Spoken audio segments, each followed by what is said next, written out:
Hello, I'm Karen, and in today's video I'm going to be sharing with you the history of this beautiful little crochet hook.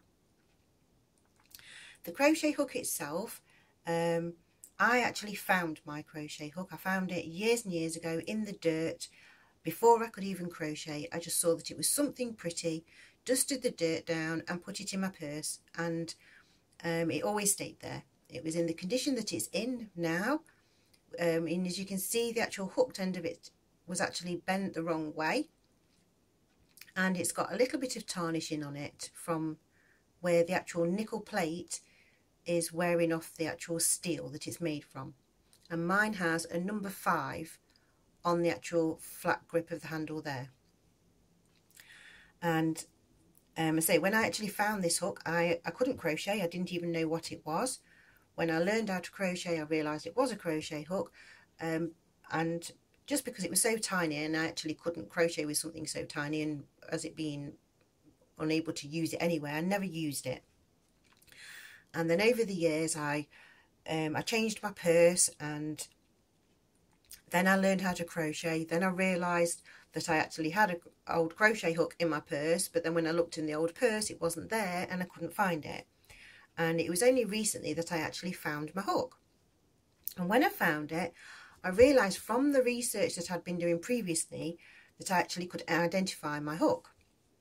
And this crisscross pattern here is, and the shape of the bobble at the end, is what helps it to be identifiable. And the hook itself was actually made in approximately 1915 by a company called Abel Morrall. On the front of the grip there, they had numbers, and the numbers were the sizes of the actual hook depending on different countries. So there was, this one's an English one, this one's got a number 5 on it.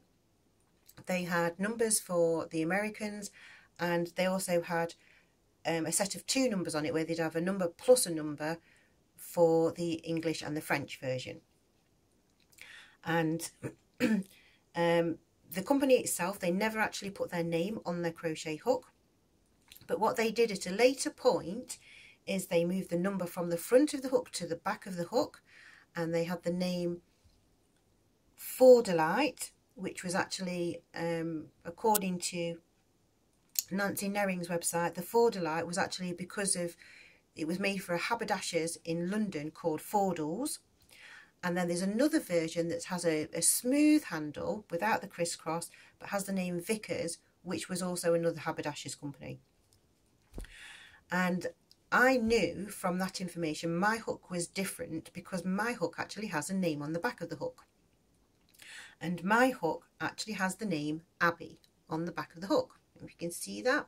I know the tarnishing is a little bit difficult to help you to see, but it's definitely there. And I thought, when I saw the name Abbey, that it must have belonged to a person called Abby. But after doing my research from the company, I discovered that the Clive hook, which is what this is described as, was made by Abel Morrall in Redditch in England. And when I tried to find out more about the company, I did find some other patents, and prior to this hook being made, they actually made this hook here, which is called a slip knot hook, and that was patented in 1903. Then we've got this hook here, which is this one, the Clive hook, and then we've got another one which has got the twist in this flat point here, which is called a castle hook. And it made me wonder why they didn't patent this hook when they actually had patented a hook in previous years. Because at a later point, the same company patented a grip to go on the actual handle of the hook. This was a patent for Indian rubber, so that you can have, so this was the first ever hook with a grip on it, and that was done in 1919. But then as my history went back through the patents, I then discovered that it was in 1896 that August Knippenberg was the very first person to actually patent a crochet hook with the flat gripped handle. So I'm going to assume from patenting rules and different things that was happening in that era that the hooks with this flat grip were then not considered to be able to be a patent even though they've got different designs on the handles.